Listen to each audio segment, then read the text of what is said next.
যখন চলে যায় তখন সিলেট সিটি কর্পোরেশন বা সংশ্লিষ্ট কর্তৃপক্ষ যারা আছে কেউই বন্যার প্রোটেকশনের জন্য কোনো ব্যবস্থা নেন না। আবারও সিলেট বন্যা আতঙ্কে ভুগতেছে, কিন্তু কোনো জনপ্রতিনিধি বা প্রশাসনের কেউই এদিকে লক্ষ্য নিচ্ছেন না। আমরা কিছুদিন আগে দেখেছিলাম যে যুক্তরাষ্ট্রের রাষ্ট্রদূত, ভারপ্রাপ্ত রাষ্ট্রদূত সিলেট সিটি কর্পোরেশনে এসেছিলেন, এসে সিলেটের উন্নয়নে তিনি ভূমিকা রাখবেন বলেছেন, কিন্তু সিটি কর্পোরেশনের পক্ষ থেকে আমরা এখনও বুঝতে পারছি না যে কী ভূমিকা রাখবেন। সিলেটবাসী বন্যায় ডুবার পর রাখবেন নাকি আগে রাখবেন। আমরা দেখি মানুষ যখন ডুবে যায় তখন জনপ্রতিনিধি প্রশাসনের পক্ষ থেকে ত্রাণ নিয়ে আসা হয়। এটা কী ধরনের সান্ত্বনা আমাদের জানা নাই। আমরা চাই, এখনও সময় আছে, নদীর পানি আস্তে আস্তে বাড়তেছে, এই বিভিন্ন স্থান থেকে আমরা ফেনা দেখতেছি ভেসে আসতেছে। নিশ্চয়ই বিভিন্ন পুকুর ডোবা হওয়ার পর, ভরার পর এই ফেনাগুলো আসতেছে। আমরা চাই মানুষের ঘরে বাড়ি যেন পানিটা না আসে।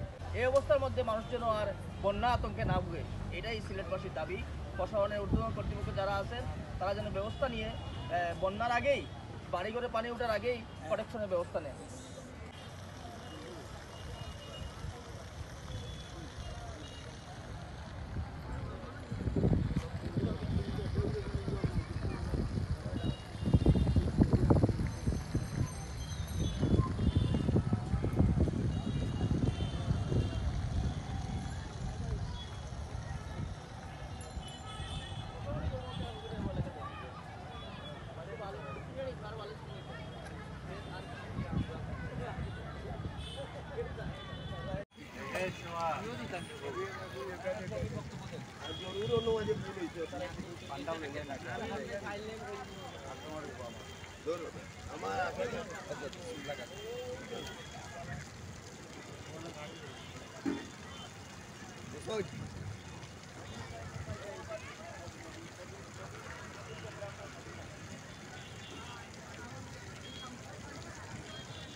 काम करो ना वो सामने का तो सीढ़ी दो रही है कटा दोनों ही सीढ़ी है एकदम